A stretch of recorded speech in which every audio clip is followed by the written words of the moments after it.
తగ్గిపోయిందా? ఏం జరిగిందని నేను అడుగుతా ఉన్నా.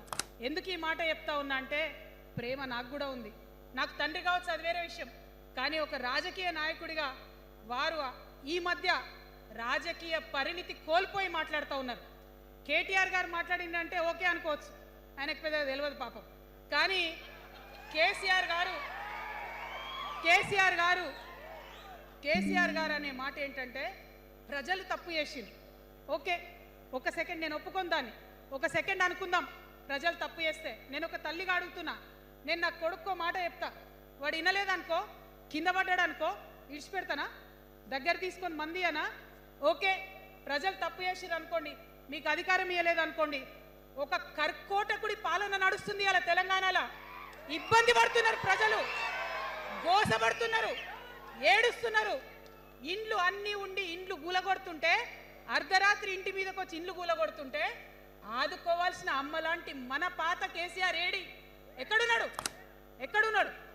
ఇది మనం అడగాల్సింది. అందుకోసమే నేను ఈ నిర్ణయం తీసుకున్నది. నన్ను పార్టీలోంచి బయటకేస్తే నేను వెంటనే పార్టీ పెట్టలే. ఆనాడు కూడా చెప్పిన, నేను ఆలోచన చేస్తున్నా, మారతారేమో అని చూసిన, పదే వేచి చూసిన. ఇవాళ నన్ను పార్టీలోకి వెళ్ళి సస్పెండ్ చేసి 10 నెలలైంది. నాకు నిజంగా మంచిగానే అయింది. ఎందుకు తెలుసా? ఆనాడు ఉద్యమకారులను ఇబ్బంది పెడుతుంటే నేను ఇంకా గట్టిగా మాట్లాడలేదు. ఆనాడు మీకు జరిగింది, ఇవాళ నాకు జరిగింది. కొత్త ఏం లేదు. కేసీఆర్ కోసం, టీఆర్ఎస్ పార్టీ కోసం, ఆనాడు తెలంగాణ ఉద్యమం కోసం ఇండ్లు అమ్ముకొని, భూములు అమ్ముకొని, ప్రతి ఊర్లో టీఆర్ఎస్ కండువా వేసుకొని పోరాటం చేసినటువంటి కార్యకర్తలు ఎక్కడున్నారు ఇవాళ? ఒక్క గుళ్ళ మెంబర్ ఇయర్ రాలేదా? ఒక్క గుడి చైర్మన్ ఇయర్ రాలేదా? తెలంగాణను వ్యతిరేకించి ఉద్యమాన్ని తొక్కిపట్టి మన మీద లాఠీలు పెట్టి కొట్టినటువంటి వాళ్ళకి తీసుకొచ్చి ఎమ్మెల్యే సీట్లు ఇచ్చి వాళ్ళ అనుచరులు వచ్చి మిడతల దండలాగా మన కార్యకర్తల మీద పడితే తల్లి కోడి కాపాడుకున్నట్టు పిల్లల్ని కాపాడుకోవాల్సిన మన కేసీఆర్ ఏడబోయింది. వచ్చిందా ఎవరికన్నా పదవులు? ప్రతి సంవత్సరం రాష్ట్రం మొత్తంలో పోస్టులు నింపితే 6,000 పైచీలకు నామినేటెడ్ పోస్టులు వస్తాయి తెలుసా? అంటే 10 ఏళ్లలో 2 ఏళ్లకోసారి నామినేటెడ్ పోస్టులు వేసిన ఒక 30,000 మందికి దాదాపుగా ఏదో ఒక గౌరవం. ఏం కావాలి మనకు ఉద్యమకారులకు చెప్పండి? ఏం కావాలి? కండువా వేసుకొని పిచ్చోళ్ళ లెక్క తిరిగినందుకు, మన ఇంటోళ్ళని ఇడిచిపెట్టి తిరిగినందుకు ఇంత మర్యాద కావాలి. మా సార్ నన్ను గుర్తుపట్టిండా, మా పార్టీ నన్ను గుర్తుపట్టింది, నాకేదో చిన్న పదవి ఇచ్చిరని చెప్పుకుంటే ఒక మర్యాద ఉంటుంది. వచ్చిందా మనకు ఆ మర్యాద? ఎక్కడన్నా వచ్చిందా? ఆనాడు అవహేళన చేసిర్రు, పార్టీలకు వచ్చి మళ్ళీ అవహేళన చేసిర్రు. అంటే ఎప్పుడైతే అధికారం వచ్చిందో అప్పుడు అమ్మతనం పోయింది, ఎప్పుడైతే అధికారం వచ్చిందో అప్పుడు మమకారం పోయింది. అందుకే అంటున్నా, ఆయన మన కేసీఆర్ కాదు,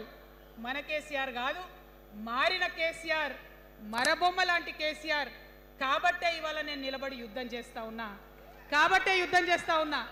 ఈ గడ్డకు ఈ తెలంగాణ రాష్ట్రానికి ప్రాణాలు అడ్డం పెట్టుకొని మన ప్రజలను కాపాడాల్సినటువంటి వ్యక్తులు కావాలి, అటువంటి సైన్యం కావాలి. సైన్యం అయిదామా? సిద్ధంగా ఉన్నారా? ఎట్లయితే ఉద్యమం అప్పుడు కడుపు కట్టుకొని కాలు కట్టుకొని పనిచేసినామో ఇప్పుడు అట్లా పనిచేయాల్సినటువంటి అవసరం ఉన్నది. ఇవాళ ఒక్క పాలమూరు రంగారెడ్డి కాదు, కాళేశ్వరంలో జరిగినటువంటి అవినీతి. ఒక మాట ఆలోచించాలి. మన కేసీఆర్ అయితే ఏమన్నాడు అప్పుడు ఉద్యమంలో? నా బిడ్డ కానీ నా కొడుకు కానీ తప్పు చేస్తే తీసి పారేస్తా పార్టీలోకి వెళ్ళన్నారు. ఇవాళ నేనేం చేసిందే మీకు తెలియదా? నేనేం చేసిన? కాళేశ్వరంలో అవినీతి జరిగిందన్న మాట చెప్పిన. అంటే అవినీతి జరిగిందని చెప్పిన నన్ను బయటేసి అవినీతి చేసిన పందికొక్కుల్ని పక్కన కూర్చోబెట్టుకున్నారు చూడు. అది మన కేసీఆర్ కాదు. ఆత్మలేని మరబొమ్మ ఇప్పుడున్న కేసీఆర్. మన కేసీఆర్ కాదు.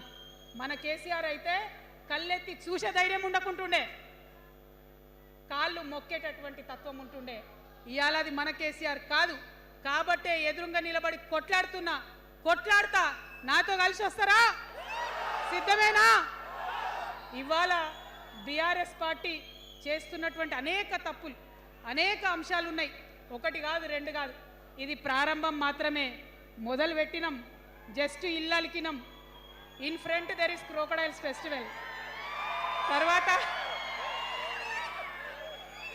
తర్వాత చాలా చెప్పేది ఉంది, అప్పుడు చెప్దాం. ఇప్పుడు ఏం జరుగుతుంది ఈ రాష్ట్రంలో? ఒక కర్కోటకుడు ఆయన పరిపాలన జరుగుతుంది. బాధ అనిపిస్తుంది ఒక పొలిటికల్ లీడర్ని కర్కోటకుడు అనాలంటే. కానీ అనక తప్పని పరిస్థితి.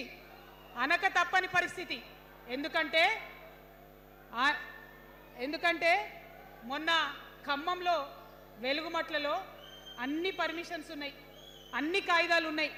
అర్ధరాత్రి పోయి ఇల్లు కూలగొడితే ఒక నిండు గర్భిణి టెన్షన్తోని అబార్షన్ అయిపోతే ఆ తండ్రి ఏడ్చిన ఏడ్పులు, ఆ తండ్రి రోదన ఇంకా కూడా ఈ చెవులకు వినబడుతుంది. కాబట్టి ఇప్పుడున్న సీఎంని కర్కోటకుడనే అంట, హిట్లర్ అనే అంట. 2 నెలల చిన్న పాప పసికందు